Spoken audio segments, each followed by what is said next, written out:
Coast Guard Academy. Back there. Plus, you're always going to be on the coast. I had a cousin out there, but he wanted to fly. He was just, I don't know, he kept getting stationed at places you wouldn't think the Coast Guard would be. Like, Drug stuff. and he's like, so he finally got to go down to Florida his last year.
United Methodist Church and Rush Community United Methodist Church.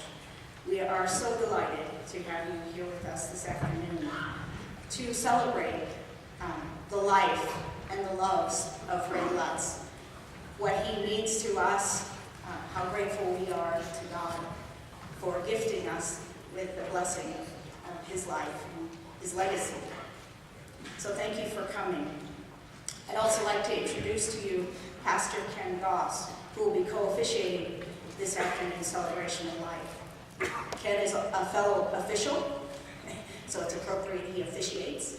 And he's also the pastor of New Direction Baptist Church in Colorado Springs, so we're delighted to have him help us through this service here. I'd also like to remind folks, if you would, silence your cell phones and other devices. You don't have to turn them off in case you want to Facebook live stream us, or upload your pictures or your comments, but just please silence your cell phones. I also like to take a minute and give some exit instructions and housekeeping kinds of things for folks who are new to this gymnasium or this facility and how we're working things this afternoon. The south half of the bleachers on either side, we're asking you to exit through the doors on either side here. As you go down the long hall, there are 2 refreshment tables. There are 2 refreshment tables in the old gym. The 4 in the cafeteria have coffee as well as cold drinks. So afterwards, you're invited to stay and have cookies and water and coffee, right, in those various refreshment stations. There will be a slideshow that plays afterwards here in the gym for those who would like to come back in, catch a few minutes of the slideshow, or for those who would like to stay. There will not be a reception line, but the family will be available here in the gym and are looking forward to greeting you this afternoon. So not everyone will leave the same door at once. It's the main point here. Just make your way around the facility, and we will have a wonderful time. Thank you again for being here, and this time I'd like to invite Nancy Lutz forward for our opening remarks.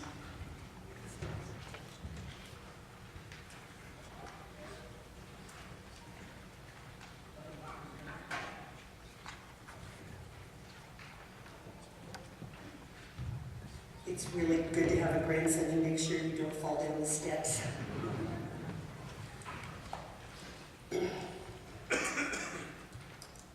So welcome to Calhan School.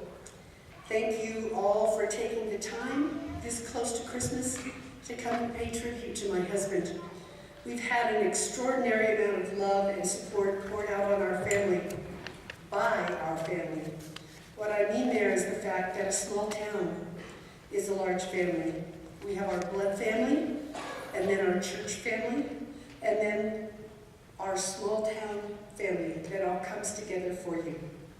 On top of that, we have our officiating family. And Calhan School has just done everything they could possibly do to make this work for us. We are blessed to have so much help, food, labor, planning, all come our way.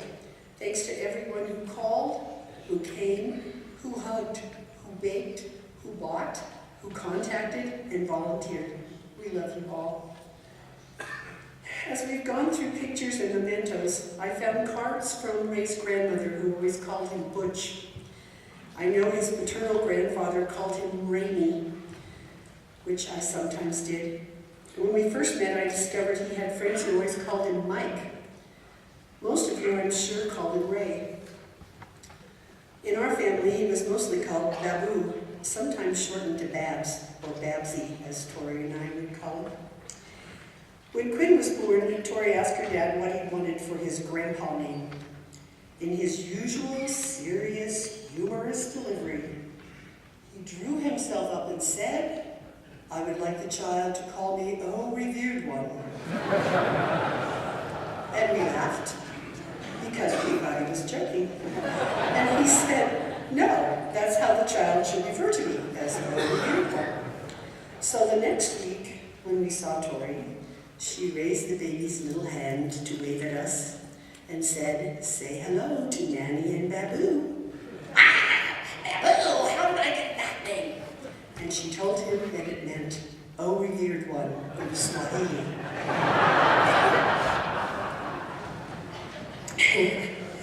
So it stuck, and some babies to follow used boo-boo, because they couldn't say Babu.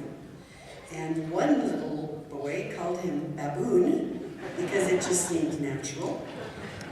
And even the adults called him Baboon. That's just who he came to be known. But as I look around this gym, I think maybe Oh Revered One wasn't so far off. And thank you for that. Ray was a kind and generous man. He wanted to help everyone to get ahead or reach their potential. This applied to new referees, special needs students, and various odd souls he befriended when others wouldn't. He saw the good in people. He pointed out the good that he saw. He was not a great fan of organized religion, feeling that worldwide it sometimes caused as much harm as good. That doesn't mean he didn't have faith. He couldn't understand how people could use God to justify their evil deeds against others. However, just as I supported his officiating endeavors, he supported my church, our church. Ray took over cleaning the church, mowing the church and parsonage lawns, and helping with our rummage sale. He was the kind of person who lived his faith. I found this quote on Ray's computer. Your soul knows the geography of your destiny. You can trust it will take you where you need to go. By John Donahue. As you might know, the Methodist Church was started by John Wesley. There's a famous quote by Wesley, who exhorted his flock to do all the good you can, by all the means you can, in all the ways you can, in all the places you can, at all the times you can, and to all the people you can, as long as ever you can. This is what Ray Lutz did. It was his very nature. I suppose we should add, pull every leg you can, because the man loved to tease and joke, as many of you well know. This is not in my written remarks, but when my mother first got to know Ray, she would say, I can't tell when he's telling me the truth and when he's teasing. And I told her if his lips were moving, he was probably giving her a hard time. So how do we keep his memory alive? Well, first, keep telling those Ray Lutz stories. I'm sure I haven't heard them all yet. Go to our Facebook page, Memories of Ray Lutz, and tell us your story. Write on one of the cards we put out here today. Secondly, if you have been the recipient of Ray Lutz's largesse, encouragement, or a leg up in any way, I urge you to look to the next generation coming up and do your best to help them as he would have. This would make him proud to think that he had done some good that will carry on after he has left us.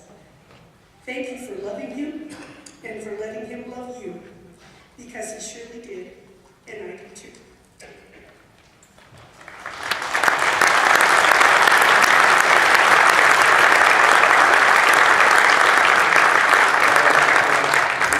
Give another big hand if you would.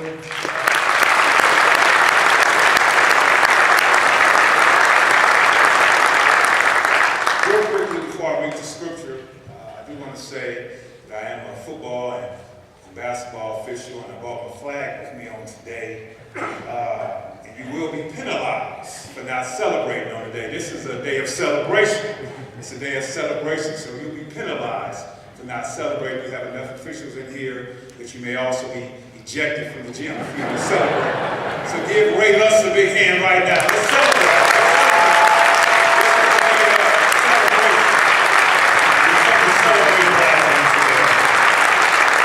The word of God as it reads in the book of Matthew chapter number 25, verses 34 through 40. And there it reads, the king will say to those on his right, come those who are blessed by my Father, take your inheritance, the kingdom prepared for you since the creation of the world. For I was hungry, and you gave me something to drink. I was a stranger, and you invited me in. I needed clothes, and you gave me clothes. I was sick, and you looked after me. I was in prison, and you came to visit me. Then the righteous will reply and say to the king, Lord, when did we see you hungry and feed you?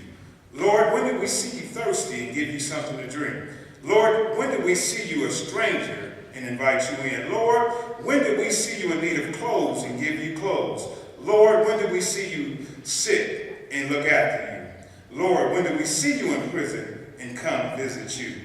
The king will answer and say, whatever you have done for one of the least of my brothers and my sisters, you have done it unto me. This is the spirit of Ray Lutz. Give Ray Lutz another big hand.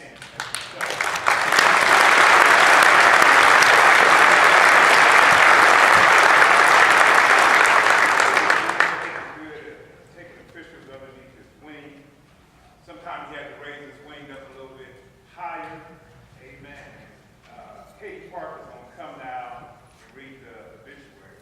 Definitely took Cody Parker up under his wing. Give Cody a hand as he comes.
Can you hear me now?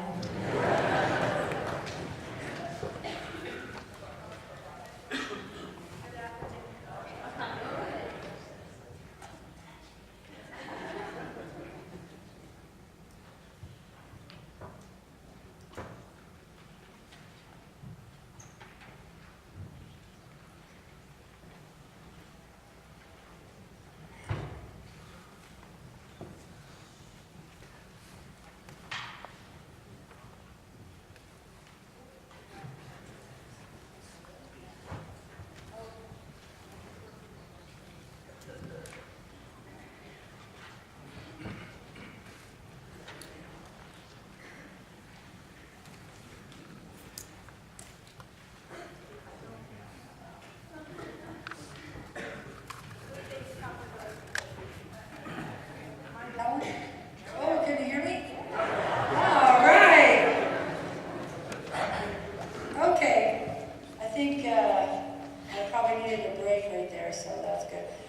In Ray Lutz style, I have my glasses. I have my other set of glasses.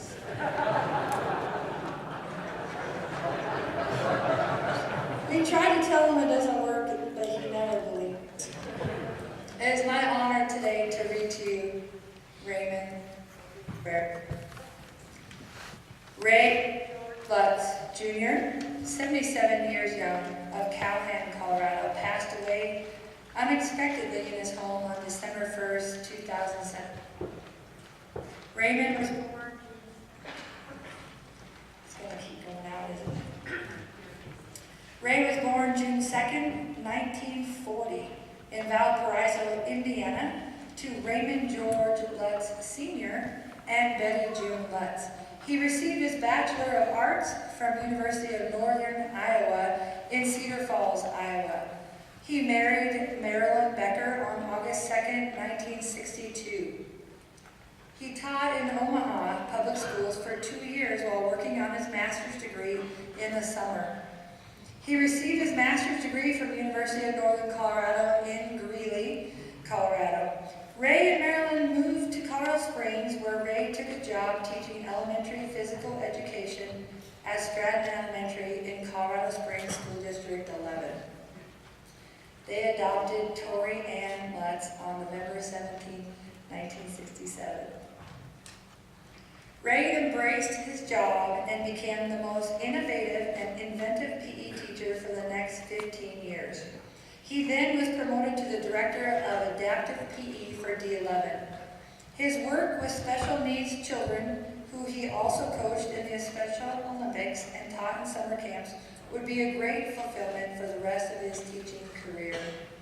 Ray retired from working with his kids in D11 in 1995. Ray started his officiating career by refereeing intramurals in college. When he moved to Omaha, he refereed football games on his father's crew. When his father passed suddenly, the other man on the crew insisted he became the R. When he moved to Colorado Springs in 1965, he became a football official. He continued to officiate football from 1965 through the 2017 season. He started refereeing basketball in 1965 as well, and had just recently received an award for 50 years of service to IABL. Ray did not do things halfway. He threw himself into making the associations better, always wanting to be on the cutting edge. He added track official to his resume, starting meets all over the state of Colorado. In all three sports, he officiated many playoff games and state championships. He loved teaching new officials in each sport.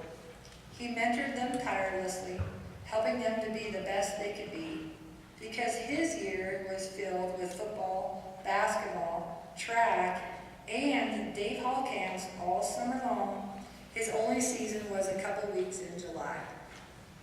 During that time, he and Nancy loved to take trips to back road locations and find new bed and breakfasts. I'd like to add an editorial note here that I think some of those trips were not planned.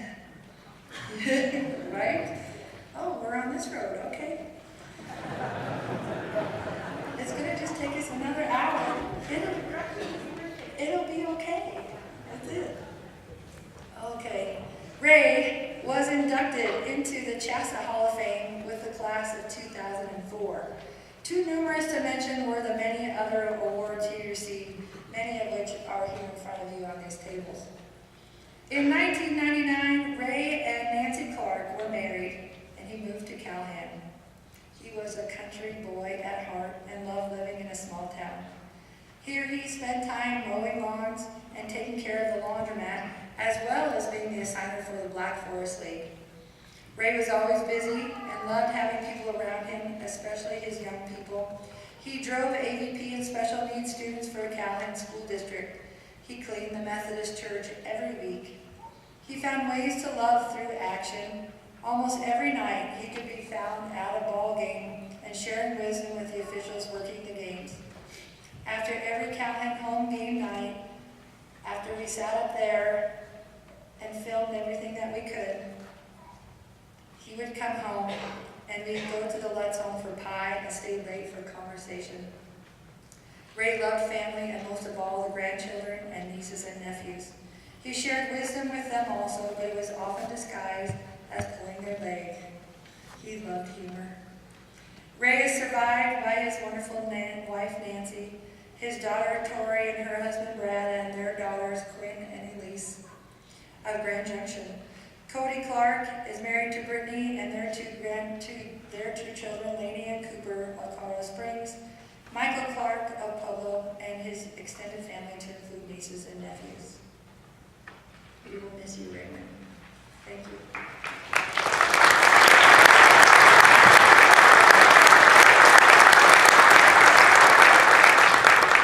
Once again, we've come to celebrate. We've come to celebrate. Give Ray's daughter Torri a big hand now. She comes. Come on, give her a big hand.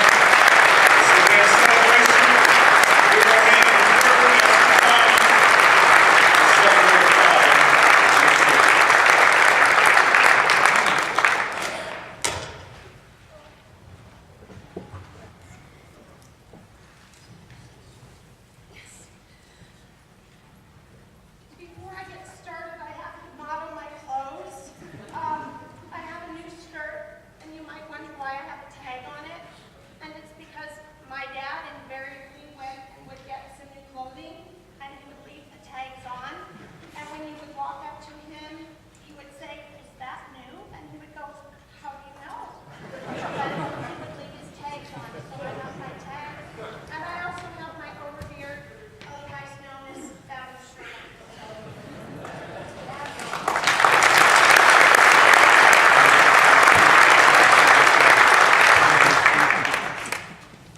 Thank you all for coming today. It was really, it's wonderful to see you all here in support of my father.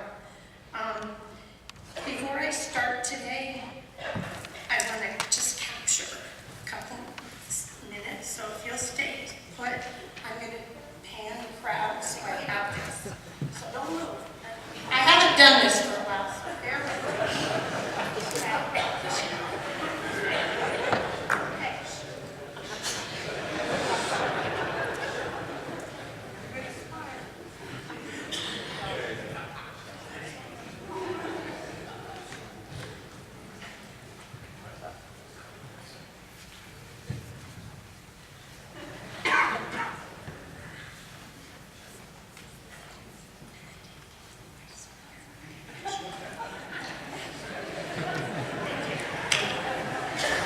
Okay, thank you very much. I had to do that for me. Okay, as all of you know, my dad was the most generous and selfless person on the planet. He would give you the shirt off of his back. We're all here today because he gave something of himself to each and every one of us. He taught us, he mentored us, he provided friendship, and he encouraged us. Heck, he even taught my children how to eat ice cream from the container and drink milk from the carton. He also followed the motto of the road less traveled. He was always up for an adventure to see what was over the next hill or around the next curve. No matter what he did in life, he always took the road less traveled. I'd like to share a few memories of when he did take these road less traveled times. When I was younger, we were familiar with all the pools in the finest hotels in Colorado Springs. Mind you, we weren't the paying guests, but the ones who parked around the side.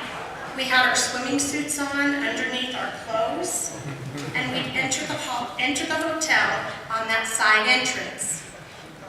Then we'd find a room on our way walking to the pool, and that room usually started with the number 100 because it was on the main floor. Prior to entering the hotel, my dad would decide, okay, now what state are we visiting from? And how long are we on vacation or staying here at the hotel? Because we had to have a story. I also was prompted and knew that I was to ask the other children that I was swimming and playing with if they had been to any of the Colorado Springs or Manitou attractions. That way it sounded like we were visitors too. It wasn't that we couldn't afford to swim at other pools, but it was about the adventure and the taking the road to the left instead of going to the right with the rest of the world. My dad also liked to go hiking and bird watching. He always knew where he was going without even using a map, whether he was on Cottonwood Pass or at the top of the Mount Manitou incline. He could also identify birds by sight and by song. Being with Ray meant we could never take the designated trail. We had to make our own trail through the trees, over the long grass, or over boulders. He called them shortcuts, but they were never very short, usually taking much more time than if we had taken the designated trail. He wanted to just see what was over the next ridge, or wherever his trail would lead him. My children have now come to know the phrase, the Ray Lutz route, when going on a route that's different than everyone else that's traveling. The last memory I have about the road less traveled has to do with his grandchildren and his niece and nephew that he has passed on to them. One summer day, Babu took Shelby Jackson, Quinn and Elise, and Lainey Cooper hiking to the paint mines. Babu and Cooper took one path to the right, and Shelby and the rest of the kids took the other trail.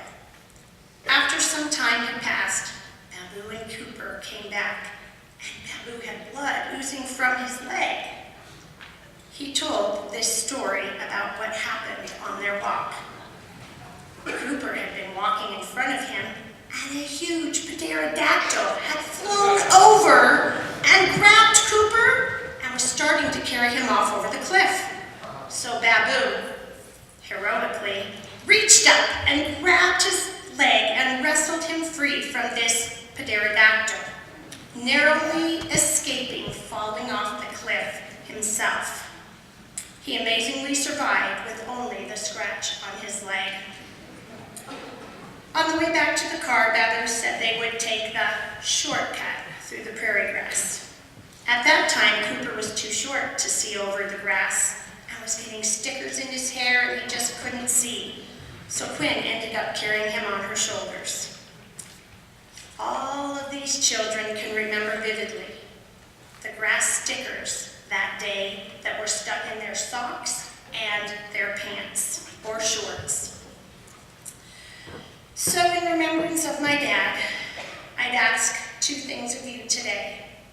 One, pay it forward by being more selfless. And it doesn't hurt to give waitresses big tips.